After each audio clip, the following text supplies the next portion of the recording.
welcome to FaBled Hunters. I'm Yanji. I'm Saint. And today we're going to show you guys some stuff. Yes, we are going to show you guys some stuff. I would say that this is a project that is literally over 1 year in the making. Literally over 1 year. Yes, it's almost taken 2 years, and it was not easy. But I've spent easily over 300 hours. I would say that it would not be an exaggeration to say that I've literally put in 500 of my personal hours into this outside of opening, because we opened a bunch of this product and I opened a bunch of this product. I enjoyed it. I didn't count that as the time, but actually sorting and getting everything together, it was 500 hours.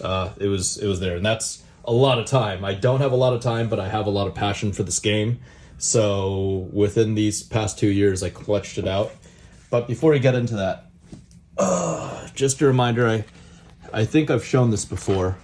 We've shown the should be the minimum rarity playsets of Uprising.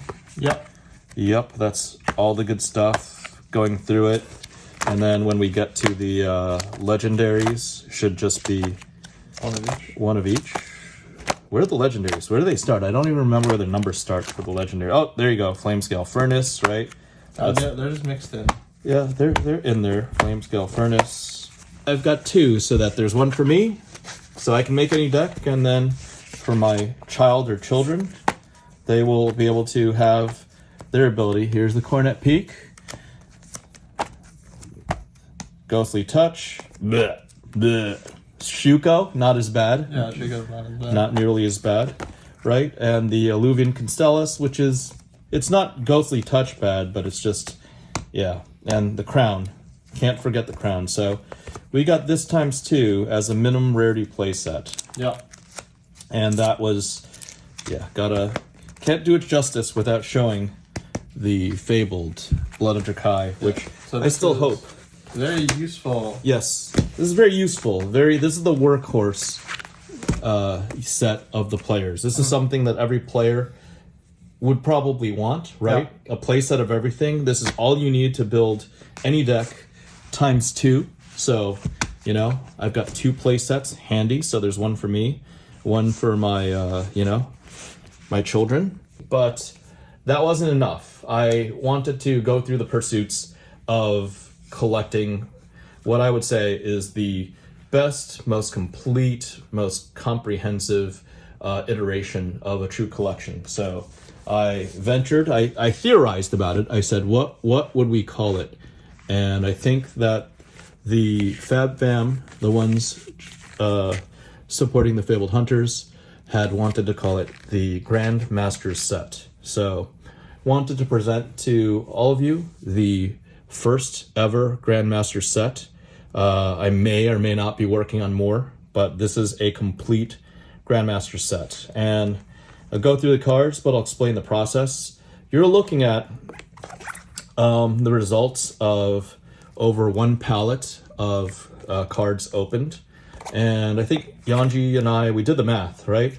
1 pallet, which is 16 cards per pack times 24 packs times 880 boxes, or times, 1 box times 4 times 220 cases. Yeah. 880 boxes was approximately 338,000 cards, right? It was like, I thought it was 380. It was 33. I thought it was 337,920 or something like that. So that's why it was 338. That's what I believe. Yeah. But I will say that of Uprising, I opened up well over 1 pallet of these cards. I think we did half a pallet in person. Yeah. And I went ham, and at that time I was just so enthusiastic about Fab 2.0 that I opened in excess of a pallet, because we opened up half a pallet on FaBled Hunters. Yeah. We did a stream with another 10 cases. I opened up an additional half pallet plus, and I literally ran out of a pallet, and I ordered a second pallet. It came, and I opened more. So, but I mean, okay, let's let's slow down a little bit. Yeah. While you're going through the next binder. Yeah. So you collected 12 of each common, but every box that you open, you get like 1 or 2 of every common. Yes. So It's more than that, though. I have to go through the process. I not only went through every single common. To go through 338,000 cards is a little unreasonable. So what I did was roughly from 100 or so cases, from half a palette, I screened through every common and I broke it down by token, I broke it down by equipment, I broke it down by border, so the hero types, to get like these are all the Draconic Ninja types, and I put them in piles. Then I put them in smaller piles, and I literally pick through every single card. Like, you're looking at non-foils, and the collector that calls himself a collector but is actually only after money, they won't care. They won't enjoy this content. They won't understand the whole meaning. But a true collector, somebody that likes just sitting around, enjoying the cards, enjoying the workmanship, enjoying the product, enjoying the art, and just enjoying the game, they'll say, wow, you must really like the game. And I do, because that's why I went through, potentially it could have been 500 copies of Rise from the Ashes, and I screened out the top 100 out of the 500, because 400 presumably are imperfect. And literally, in this binder is probably the nicest 12 copies out of potentially, 300, 400, 500 copies of Rise from the Ashes, because I went through it. Again, I'm openly saying that out of picking these, these 5,000 or so cards in the end, these are the best copies of that card. Hey, maybe there's, 300 cases worth of product opened. Yeah. But I reviewed the 100 cases worth of commons. The other 200 cases, truth be told, it was taking up a lot of this house, and I sent it out to my buddy Magic to Millions, who does have a TCG player account and does go into the bulk. And he told me he's done well. He's just off of that batch, he made something like $800 on the bulk sales. So again, people are like, this isn't the good part. Look, can you just fast forward to the good part? No, I spent a lot of time going through every single Soaring Strike by color, going through every single card, literally spending maybe 30 minutes to an hour to pick out first the stack of 500, then a stack of 50 or to 100, then the stack of maybe 25, and obviously things like, the Majestics, I didn't need to go through 500 copies, or the Rares, I went through less copies, right? But I did pick out for sure every single top non-foil. I'm so confident that I could probably send these 12 non-foil sets and I would have a 95 or higher % hit rate of 9.5s if they're graded out. And Hey, you're sick. Why? You have a sickness. It's not a sickness. It's honest. Well, hold on. You're welcome to. I have a follow up to that. Okay. But I just mean that in terms like nobody. I mean sick in both meanings of the word. Uh-huh. Like, it's kind of sick that you're willing to put up all of the time just to get the 12 best versions of Brain Freeze Yellow. Yeah.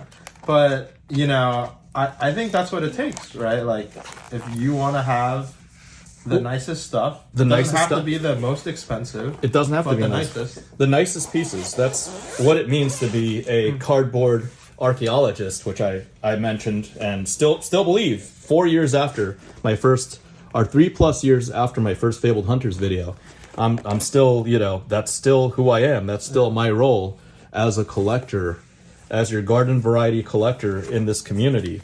Because, I've said before that it feels like Uprising is comparable to the Urza's Saga of Flesh and Blood, where Urza's Saga, there was like a power spike or let's call it a renaissance of Flesh and Blood. Obviously, what happened after Uprising wasn't the best. Yeah. But Uprising, I think everybody can say, it was a great set that reinvigorated Flesh and Blood. Yeah. And now we're on like Flesh and Blood Wave 3 or 3.0 or the golden age of Flesh and Blood with heavy hitters. And by the time this video comes out, it might even soon be the second set of 3.0, the, Into Mysteria, right? Portal to Mysteria? Something to Mysteria? Portal to, Gateway Pyrexia. to Mysteria. It might be. Well, that's what they... That's what the set is. I don't remember what the name of the set. Something to Mysteria. Something into Mysteria. The way into Mysteria with some potentially hot, silver-haired illusionist waifu action. Frightmare. So, basically, going through all of this, it was a wonderful experience. It was painstaking at times, but I just wanted to make sure that I had the nicest possible copies. So, if there is a day, and there could very well be a day, just like right now, Silver Age Magic the Gathering in 2024 is very gradable. Yeah. A Gaia's Cradle, non-foil, for example. One was just in the Magic groups asking for $4.5 to $5,000 in 9.5 quad. And what if some of these cards are appreciated to that level in 15, 20 years? Because like I said, from, earlier episodes, this is for me and for my kids for years, ongoing years in the future. This is a collector good. It can just be something I appreciate. If I'm no longer here and my next of kin think, oh, dad or grandpa or great-grandpa was stupid, I'm just going to sell it for money, then great. Then do it when I'm no longer around, right? But maybe, just maybe, I'm right, and maybe Flesh and Blood does truly stand the test of time from a real, big picture perspective and makes it 20, 30, 40 years.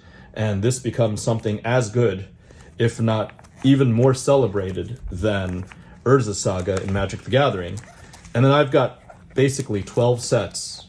The only crazy person with 12 sets of, whether it's PCG, BGS, ABC grading, a few decades from now of the best possible cards. Because I did go through every single erase face, for example. Yeah. And every single one from, 300 cases and picked out the nicest one. I've got the nicest Vipoxes. That all you got? I don't know in 20 years if that's going to be a good card. Or there's, what else? Fog Down, right? You never know when these cards are going to be in, and sometimes it isn't even about the money. I mean, it was never about the money. It's about getting the nicest pieces and really just having something like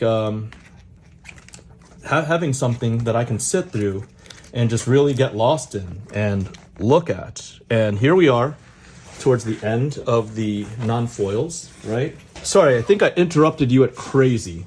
Did you have a follow-up to that or a counterpoint to it? Oh. Or just crazy?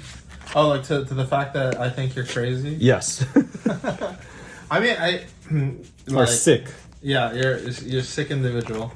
I think, that's what it takes to, separate yourself from other people, right? You can't just, collect what everybody else wants to collect. You have to collect the things that you want to collect. Yeah. And then have other people follow you. Who knows? Maybe somebody's going to watch this video and be like, yo, I'm going to collect 12 of every card from Heavy Hitters. Maybe. And it's not completely out of the realm of possibility. It's not that expensive, right? Yeah. Yeah. I mean, maybe some of the collection goods at the really end, the, truly scarce goods are expensive, but 12 Silken Forms, Burn Them Alls are a couple of bucks, Billing, Mirage, here we are into the rainbow foils. Same thing. The rainbow foils, I literally stacked up every single rainbow foil, and we're not talking about hundreds of thousands of rainbow foils. We're talking maybe tens of thousands of rainbow foils. We're talking maybe 50 copies each. Yeah. But still, I went through the same process. The best dust-ups, the best Cenopies, all of these were selected through. And the rainbow foils, I think things start getting rather interesting because rainbow foils are very, very difficult to grade. I'm not saying it's time to grade Uprising rainbow foils. Yeah. But it's I definitely have belief in the game enough that I believe there will be a day where the rainbow foils will be celebrated. I don't know. Sand cover, for example, right? Ward 4, sand cover for Illusionist. Isn't this... I heard this was a decent damage prevention strategy. It's good. I mean, I'm kind of reminded of... I remember when I first started opening Magic the Gathering packs. And I started around, which it was Odyssey was the set. No, not Odyssey. Sorry, Onslaught. Onslaught was the set that I started playing in. And I mean, you could get like, I think the card was called like Chain of Vapors or something. It was like in one of the sets in that block. And I think like a foil Chain of Vapors. Like people would look at you kind of crazy if you're like, I just want to like keep this like foil Chain of Vapors. Yeah. Because like even when Magic foils were, like Magic foils were, I think, obviously more scarce than Flesh and Blood foils at that time. At that time. Because you get, I think you get around like 6 foils a box. Yeah, 4 to 7, I would say. During that during that era. Yep. And so yeah, like getting foils, but I think most of the collecting sphere in Magic at the time was not like super focused on foils. I think most people just wanted, like the really powerful cards. Speaking of really powerful cards, this is one of them, right? Yeah. Flamescale Furnace. And nice dozen of them. And so like you collecting like all of these like foil commons or whatever, like foil commons. Like, if you get a foil rare, like, that would be cool. But then if you get, like, foil common, like, it wasn't, like, that big of a deal. But then later on, you hold on to it. I think it got played in, like, some Legacy deck. Yeah. When I started playing Magic again in 2013, at that point in time, I think a foil Chain of Vapors was at least, like, I don't know, $50-$60, right? Yep. And I don't mean to bring that up, that example up for like the money's sake, but I think it's more so of, people don't really appreciate things until it's like really hard to get them. And even though I'm sure it was a lot of work to put together like the 12 best versions of these like rainbow foils. Yeah. If you didn't want to like go through like the best, like a palette's worth of rainbow foils, I mean like. But remember, just sorry to cut you off, but remember, you mentioned this in other content, and I mentioned this in other content, of course. You remember the story of me going through Ixalan and Rivals of Ixalan and Dominaria and M19, and, I opened up multiple cases, like dozens of cases of in-print standard Magic product. Yeah. And I graded it, and I set it up, or I didn't grade it. I set it up, prepped it to get graded. In similar types of these, I called them global play sets. Yeah. And here I am doing something even more ambitious than a global play set was 4 of every single card. That was like and non-foil, foil, and any special borders. Like, for example, when the borderless came out in M19, I had a global play set of that, 4 of every single, showcase or whatever the hell they call it, box topper foils. And here I am going even more ham because my belief and my fixation, my obsession with this game far surpasses so any... it's an obsession. It's an obsession. It is an obsession. It far surpasses... But it's also a passion, Yeah. It far surpasses anything I've ever experienced in MTG. Well, I was going to say... So my original point was that, like... when you get to... Like, sometimes when I go to the LGS and people are just, like... ripping boxes in the store or whatever, a lot of times like the bulk you get for prize packs or whatever, people would open it. Yep. Like they just like toss like the rainbow foils away. Like they just go in the garbage. They do. And there might be like a PCG 10 quad or a BGS 10 rainbow foil that in 15, 20 years, because of some meta, because of something, it'll be very valuable. Back in my day, we opened up Mirage, and there was this Lion's Eye Diamond, and they were 20 cents a piece, although they were rare, right? Literally, back when Mirage in Magic the Gathering was in print, people literally threw away Lion's Eye Diamonds, or they ripped it up. They were calling it a fraud Black Lotus. And then I think they came up with some graveyard recursion like Dredge or something like that, or some discard mechanics where, Yawgmoth's Will, where you were literally playing every card from your graveyard. Yeah. Because it was a Lion's Eye Diamond is basically a Black Lotus that gives you 3 resources of any color, which is very strong. It's like getting a free card, or it helps you summon multiple cards. That's the parallel to Flesh and Blood. You basically can summon any card or drop any card with the Lion's Eye Diamond, but the downside is you got to discard all your cards. And then, but you have to discard all the cards before you get the mana. Yeah. Yes. However, later on, they came up with Yawgmoth's Will, which let you play every single card from your graveyard. Yeah. So you could just play everything, and it would be in your graveyard. You cast Yawgmoth's Will, then you drop as many Lion's Eye Diamonds and get all that mana, and then play out of your graveyard. And lo and behold, Lion's Eye Diamond became a $600 or $700 card. I don't know what it is worth now, for because Magic has tanked and then it's on its way back. Yeah. But that was a 25-cent card that was probably bordering around 10 cents realistically. It was like basically like a repack level rare. Like you'd see it, you'd be like, what the hell is this garbage? I paid $1 for a repack of cards and I got this piece of garbage, and then I don't know, 15, 20 years later, it's worth, mid triple digits, right?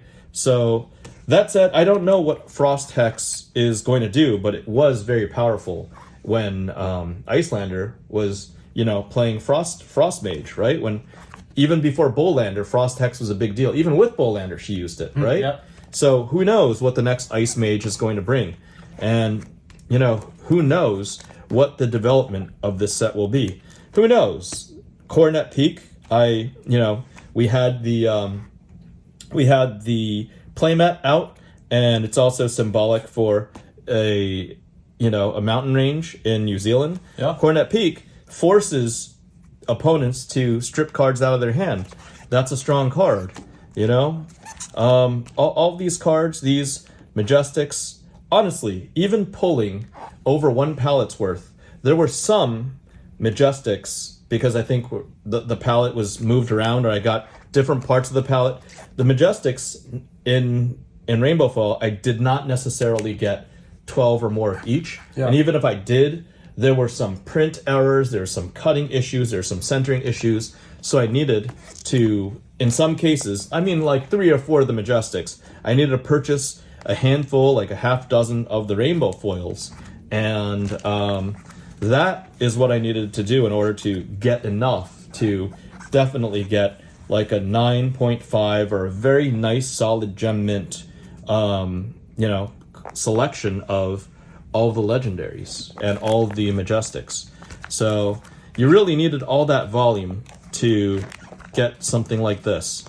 Again, Tiger Stripe Shuko. I didn't show all the legendaries because who really cares about Ghostly Touch or Coronet Peak for now, right? For now. But who knows? Who knows? Who knows in X amount of years? And it's all right. If nothing ever happens to the value, that's okay. I will, my family members will curse and say, or my descendants will curse and say, Grandpa wasted a whole bunch of time, blah, blah, blah, blah, blah. I don't get it.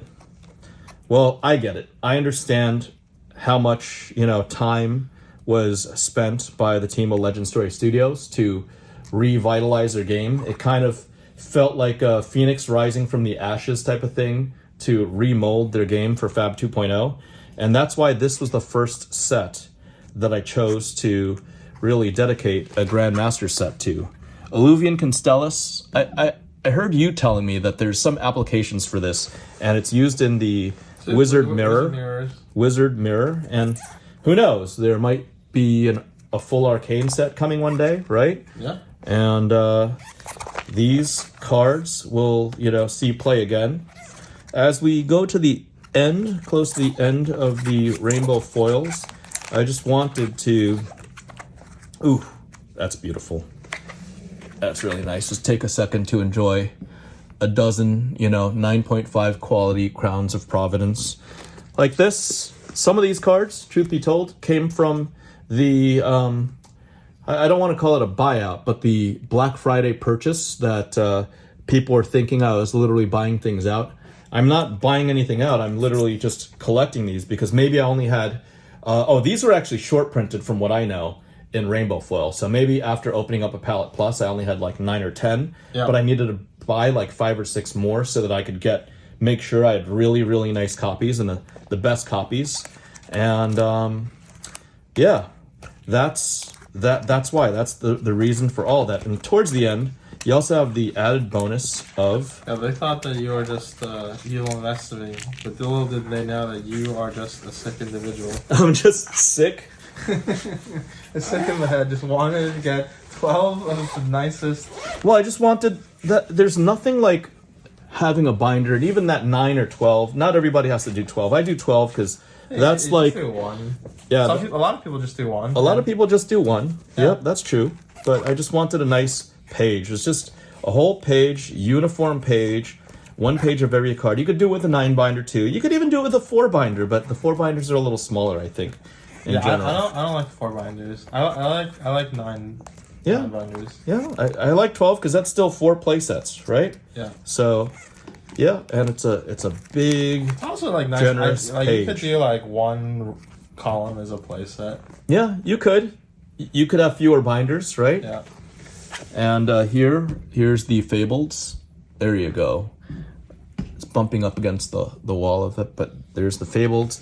And just a heads up, the little bonus part that I really liked was that you've got things like Phoenix Forum, the extended arts, Yep. right? These were definitely very, very scarce, and I had to purchase extras so that I could make sure I had 12. Flame Call Awakening, I think I had like 13 or 14, but some of them weren't in the best condition, or again, centering issues, or surface or roller lines, so I had to definitely purchase a couple extras. These are the more expensive ones, right? Yeah. Flame Calls were the ones, these are playable, right? So these are like common extended art, it's like 18 to 20 bucks or something like that. And in Flames, Stoke the Flames. These are not as valuable, but they're still really cool, really scarce extended art pieces. And this, Rewind, just to close out the rainbow foils on this, just the fact that you've got something that is literally read backwards, right? That's just a really cool concept, and it fits with the whole, Rewind. Everything's upside down and backwards. So, yeah, that's cool. It hasn't been done again. I think even the art is flipped or inverted. So that's a really, really nice way to cap off, in my opinion, all of the rainbow foils within the set. But wait, there's more! What everybody wanted to see was the piece de la resistance, right? Of the set right here. Bam! This is it.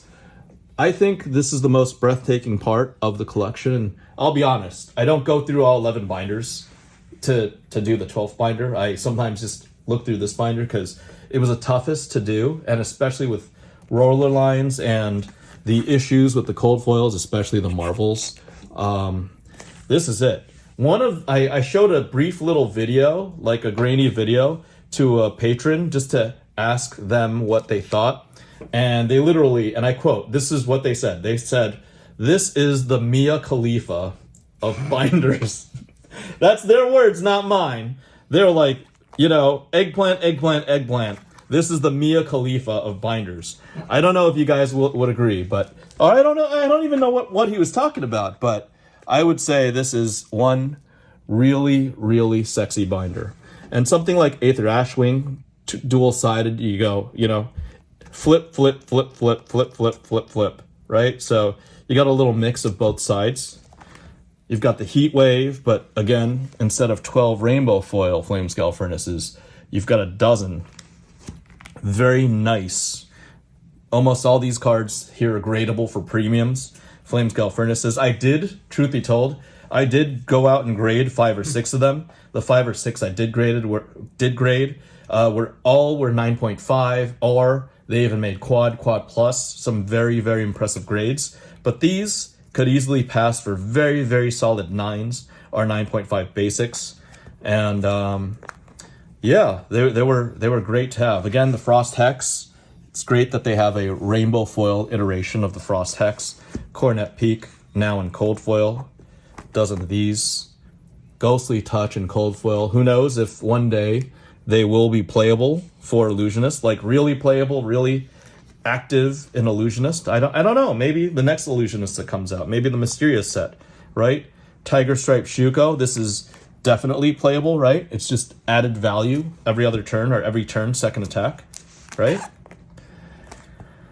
Alluvian Constellus, same thing, but nice. You know, nicer when it's the cold foil version. And here are a dozen crowns. This card just took us through, I don't know, it reshaped the meta of the game for a good 1 year plus, right? 1.5 years plus, would you say? Yeah. Just became an absolute staple. They said that they would never print a card that's better than Arcanite Skullcap. That's what they said. That's not what LSS said, right? And even a dozen. Like, these are so scarce. We have Knucklehead. These are these are so scarce. I think after opening a Palette Plus, there was 6 or 7 of these. I had to buy more, and then these also came with extreme centering issues, print line issues, and edges, corner cuts, and whatnot. So I had to. That's why, you know, I featured in a prior episode, I had to aggregate like 20 something cold foil versions to get the 12 best ones. And yeah, you want to do the Marvels really quick? Because I got to go grab something really quick. Just 2 seconds. Yeah, I think these pages are the big chases of the set. The big chases, they definitely don't come 12 in a palette either. And again, they're plagued, because of the printing, they're plagued with the roller line issues. So that's why I had to go buy so many. Like the Kylorias, I think I needed like 28 Kylorias to get 12 really, really nice ones. The Necrias, I was okay on. The Uvias, I was okay on. I still had to purchase many of them, but still, you know, Thamais. I had to purchase almost all of these Marvels because of the high frequency of the print line issues. Ash and Ashwing, like for example, I got a couple from, like 3 from Salty Whale, and they all had extreme print line issues. You got that whole double-sided thing, just like you got it with the cold foils as well. Phoenix Flames are beautiful. And I think the last is the Icelander Marvel. Beautiful, beautiful Marvel Hero. I think this is a second iteration of Marvel Heroes in boxes. Yep. Right? Right after the Starvo, and Icelander definitely changed the meta. You know, put a little frosty touch on the meta for a long time. And that is all of the Grandmaster set. Again, like I said, I did not, just like I did with the promos, which by now, if you follow our channel, you'll have seen the videos. The idea was never to hoard any of these things. It was always catch and release. I've got the additional rainbow foils that I stashed aside. I've got these, negates, rewinds, erase faces. This is all the extra stuff, extra flame scale furnaces. You know, I had to cut bait on some of these, like the Crowns of Providence, the Bloods of Drakai. These are all getting consigned to a consigner so that they can go back into the pool, right? Because these are not, you know, they might be near mint, but they're not gem mint. They might have little print issues or roller lines or whatnot, but they are going back so that, you know, players and player collectors or just pure collectors can go back to having these cards. This is what I purchased in during Black Friday of last year was what I needed to safely wrap up my collecting. And yeah, here we are. Here are the remaining cards, the remaining cold foils, and there are many. There are many. This is basically 80% of this stack is cold foils and Marvels. So I believe we got some good stuff in the end. I think there are some legendaries. I forgot what the order is. Yep, burn them all. Frost Hex. You've got this many extra peaks, right? This many extra ghostly touches. Tiger Stripe Shukos, Alluvions, Crowns of Providence. Here are the extra Bloods of Drakai. Here are additional dragons. Whoa, don't want that to drop. Additional dragons. Make sure we're zooming in okay. Yep, we're good. Additional dragons, and here are the big dragons, right? Here, the big ones, the Marvel dragons, Phoenix Flames, and Icelanders. So, I don't know. Some of the viewers may say, hey, I don't get it, and that's okay. It might not be for you. Some of the viewers can say, hey, look, I can definitely appreciate that level of passion and dedication and commitment to a set. And some viewers will want to collect their own Grandmaster sets. But I leave that up to you. I leave that to the community, the player community, the collector community, even the investor community. Yanji, what are your thoughts while we run through all these cards? You know, this type of stuff is not my cup of tea, but I can definitely appreciate the hustle, like the amount of work that it took to like put it together. Yep. And hey, like if it makes you happy, if somebody out there who's watching, you know, has that moment where it's like, oh, that looks pretty cool. I might want to try to even scale it down to 1 or 3 or 9, right? Yeah, I think one of the things that, and I said this on a previous video, that I enjoy about the way that you like to collect cards is that you're collecting cards because you like the cards and you're separating it out from like the value side of things. And I think nowadays, like everybody's like so focused, like everything's so competitive. Everything's but even outside of the competition, it's all about the money. It's about the dollar value. It's about, oh, look, this is $100 that's what I card, mean. I think like right? the world is like so competitive. It's all about like, oh, like what can I get for this? How can I like optimize my time, etc. Like this and that. But a lot of it is also just about like doing things that like really make yourself, you know, happy. Yeah. And I've said this before, like some people, when they think of a vacation, they're like, oh, I think about me sitting on the beach with a big beach chair, you know, and an umbrella and a margarita. Yeah. I hate the beach. I hate sand. Just like Philia said in an earlier episode, she hates sand too. Yeah. Sand gets everywhere, so she got that from me. Because I don't like sand. Sand gets everywhere. You know, we did do an episode in Mexico, but did I enjoy myself? Not really. Sand got everywhere. Sunburn. This is my beach. Sitting on a Saturday or Sunday night and sifting through cards, just being not really needing to think, just using my eyes, but letting my brain rest. That was my escape for many of those 500 plus hours.